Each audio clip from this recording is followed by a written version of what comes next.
Well, hello there and welcome back to my channel. If you haven't been here before, hi, I'm Debs, a British expat living here in Dubai. And in today's video, I will be beginning a 3-part series covering all things living in Dubai. I've broken it down, so hopefully it's nice and bite-sized for you and it's my top tips for you. So before we get started, I'd love it if you could subscribe. That would massively help me out. And, grab your tea or your coffee or whatever tipple you so choose. And let's begin.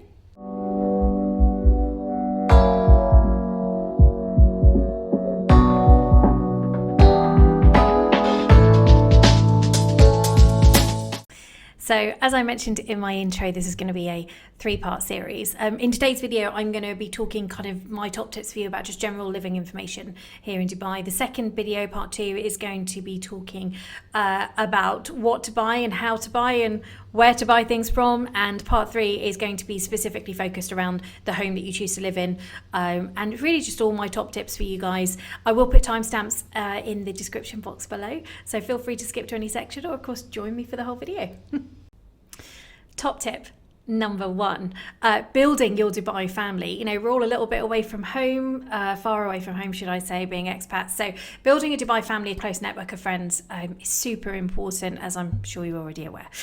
Ways to do that are initially say yes when people are inviting you out. You'll go out, you'll meet new people, you go to brunches, you'll hang out at bars, you go to nice restaurants. Meet new people because it's such a transient place that if you don't kind of build that network of friends, you potentially will find yourself with very few people to hang out with, where people kind of move on within outside of Dubai. So that's the kind of main way. Other ways, get involved in sports clubs. They're always great for organising social events. It's great to meet people there. And then the most important tip for me to give to you guys would be really check out Facebook. So there are Facebook groups for pretty much everything. The community that I live in actually has 3 Facebook groups, which I think is a tad overkill, but still it's nice to know what's going on in my community. And then there are, there's British mums of Dubai, British dads of Dubai. There's nationality specific ones. I am also an adoptive mum, so I'm part of the adoptive support group here in Dubai as well. So there are essentially Facebook groups for everything, and that's also another great way to meet new people and build your all-important Dubai family so that you can really love your life here. Top tip number 2, getting used to health insurance. I will cover this in more detail in a future video, but just kind of the main points are, if you are a British expat like I am, this is quite an unusual system to get used to because we are so accustomed to the NHS, which, now as a British expat, I can tell you is absolutely awesome and I hope that it's never got rid of. But anyway, think of it kind of like as going to the vets in the UK. You source out the vet that you want to go to, you go to that and then you pay. So it's a change in kind of mentality. The GP in the UK is a catch-all. That's not the case here. What tends to happen is that you will end up going directly to a specialist. Now, your health insurance provider will provide a list of specialists that is covered under that particular health insurance. It tends to work that word of mouth is the best way to go and make sure that you're getting the best treatment for whatever is ailing you. And that's where those Facebook groups really, really come in handy for getting advice from other expats living in Dubai. Something to be mindful of is that often dental is not covered under your health insurance, so you might have to purchase that separately or just pay direct, so that can get quite expensive, especially if you've got children.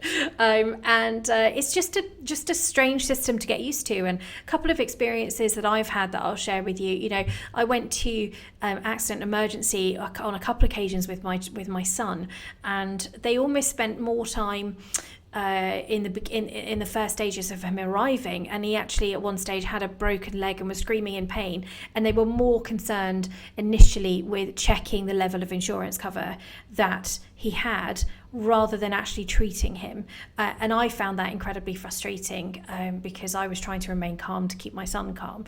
So it's a real kind of difference to how you are treated in the UK with an NHS system. So really be mindful of those differences when you are living here. Top tip number 3, being a savvy shopper. It is quite expensive to live here and prices are high. We're living in the desert. It's the reality of being here. But anyway, kind of ways that there are certain things that you can't buy here that I often will get friends to bring over if they're coming over from the UK, for example. Things like Bovril, Savlon. I don't buy Marmite here because it's horrifically expensive. Cadbury's is made in a different place, so it's not the same as the Cadbury's chocolate that you get in the UK. So I get people to bring that over, or I used to before I had to give up dairy. But anyway, some medicines I would get brought over, for example, like Alka-Seltzer and Imodium, you can't get here either. And day nurse you can't get here because it actually has a banned ingredient in it, so you can't get that at all here, day nurse or night nurse. My advice to you though is obviously just make sure that if you are bringing something over from another country that it is legal and you are allowed to have it in this country. Really useful sites are, obviously you've got Amazon. Now I shop from amazon.co.uk and amazon.ae. And the amazon.ae, if it's not from within the country, then it's often coming from the US site. So that opens up a huge amount of options in terms of what you can buy. Other things to note, shops like Next, for example, are a franchise, and so it is more expensive to shop in the actual store. What I tend to do for that shop is I tend to buy from next.co.uk and have it sent over, and the tax is taken off. So often it's about £5 cheaper per item, which is lovely, or 25 dirhams. So that's really good to do. You kind of have to become a bit of a savvy shopper here, where to look around. Again, Facebook groups, friends, people will be able to help you with what you need and where to get it from. Top tip number 4, national holidays here in Dubai. Christmas is not a national holiday for Muslims, only for Christians. So if that falls during the week, you'll probably just have to take that time off work, to be honest with you. But anyway, there are other national holidays, for example Ramadan. Now Ramadan moves forward 2 weeks every year. This year it will pretty much cover all of April. It's a time of fasting, prayer, reflection. It's the holy month within the Muslim faith, and so it's a quiet time here in Dubai. Having said that, the rules are relaxing a huge amount. Last year brunches were still going on. They hadn't closed up cafes, and you could walk around with a drink, although that felt quite weird. I think really just be aware. It's a quieter time. It's a time for reflection, but as I say, things have changed somewhat over the last couple of years, so I don't know what April's going to be like, but we'll find out. They don't have bank holidays here, but they do have other holidays where you'll get a long weekend. The slight frustration is that you can pretty much predict when the weekends are going to be. But top tip number 5, a slightly dry subject, car servicing. But when you live here, probably going to buy a car. You need to get it done annually, and to be honest with you, it's a really harsh environment, so you would get it done annually. You really look after your car because you very heavily rely on it living here. So it's a harsh environment. You'll get that done. If your car is under warranty and you don't get it serviced, it will invalidate the warranty, so it's obviously super important that you do that. If you're from the UK, then you have to get your car registered annually, and it's a little bit like a watered down version of the MOT, so you'll definitely get that done. Be aware that it's great if your car comes with a servicing package, and that's fantastic. Other than that, I wouldn't advise going to the main dealerships because quite frankly they will rip you off. Having said that, there is a large network of expat garage owners who are really, really good. Go to your Facebook groups, get the advice as to where to go. Some of them are specialists as well with the cars that they look after. So that's certainly how we get our cars serviced, and they're always looked after really, really well, and at as fair a price as you can expect with the guys looking after the cars in this pretty harsh environment. So those are my top tips for car servicing. Top tip number 6, useful phone apps. I use my phone really extensively in Dubai, certainly a lot more than I ever did in the UK. It's kind of used for absolutely everything, but I will cover this in a lot more detail in a future video, but for now my top tips for you in terms of top apps to get for your phone are as follows. The Entertainer is a buy one get one free app, and it covers brunches and entertainment packages and all things that you can potentially do around Dubai. Gives you loads of great ideas as well. So that's the first one. Careem is the second one. Careem is the equivalent of Uber, and it's a licensed service, so you do feel a bit safer getting in those cars. And it's the nice cars that come to your house, pick you up and take you wherever you want to go. InstaShop is another one, or there is another one now called Now, and those are the guys that will go into the supermarket for you and pick up a bag of crisps or a bag of ice or some milk and deliver it to your door. Very nice indeed. RTA is Road and Transport Authority app, always useful, just in case there are kind of any issues, or you want to order a taxi, so that's helpful there. Deliveroo is an obvious one that's all over. There are a couple of others as well, but Deliveroo is obviously your takeaways. Dubai Police, if you have an accident here in a car, the first thing you have to do is call the police, so it's really, really helpful to have that instantly. And last but not least is an app called Dubai Now. Now, Dubai Now pulls together car fines, DWA, which is your water and electricity bill, your car registration, and you can also pay for parking on that one as well. So super helpful. So those are my top recommendations in terms of top apps that you should have when you're living in Dubai.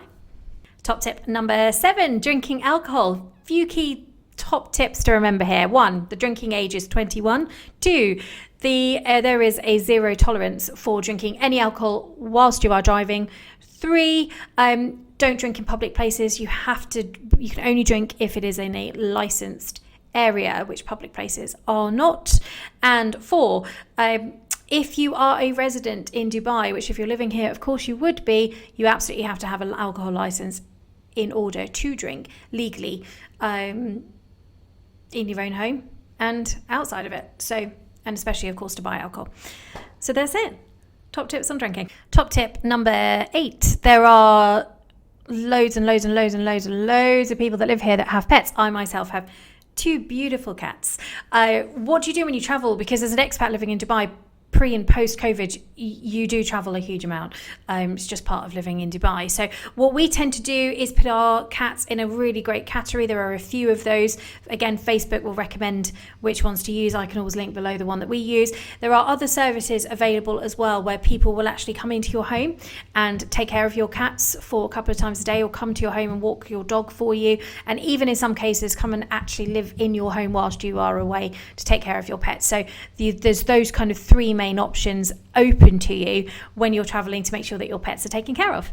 Top tip number 9, schooling. It's really, really, really expensive schooling here. It's private school education. Essentially, you've got 2 main options. You've got British and IB, and there are some specialist schools as well, but not all of those are full-time. Things to note, the costs of the schooling increases as the children get older.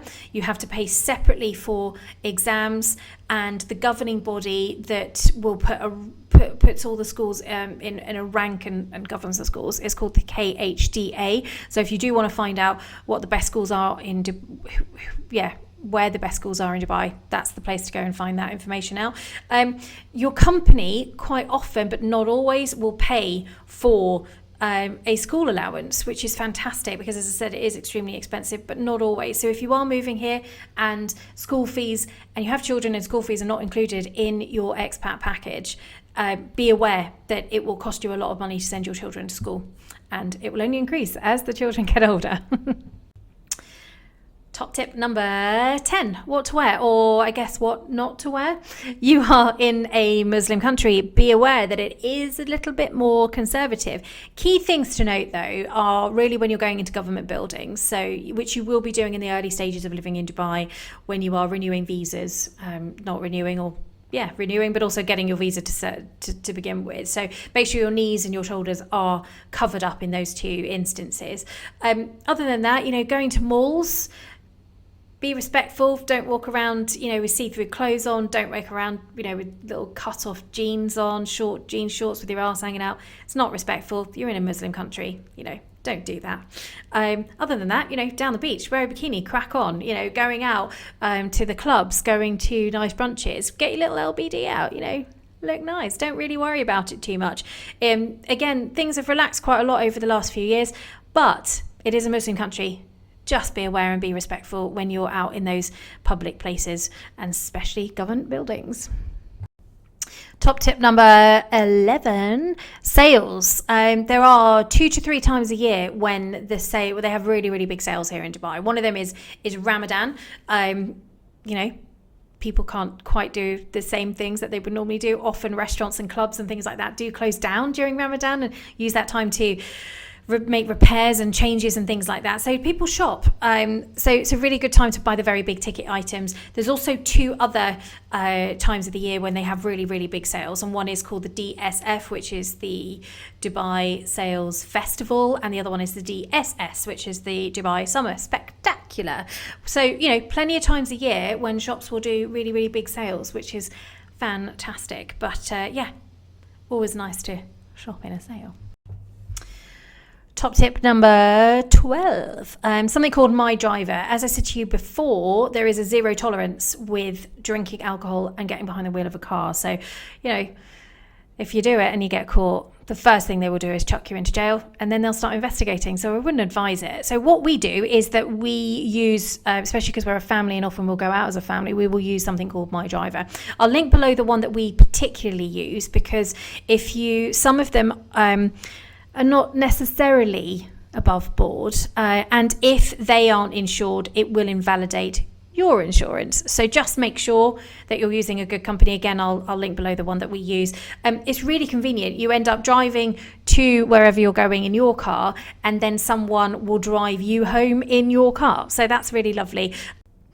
Top tip number 13, and my last top tip for today's video, part 1 of living in Dubai, my top tips, is about TV providers. So there are 2 main companies. One is OSN, the other one is Do, and you need one of them for your internet access. So you have to have it anyway in order for you to have internet at home.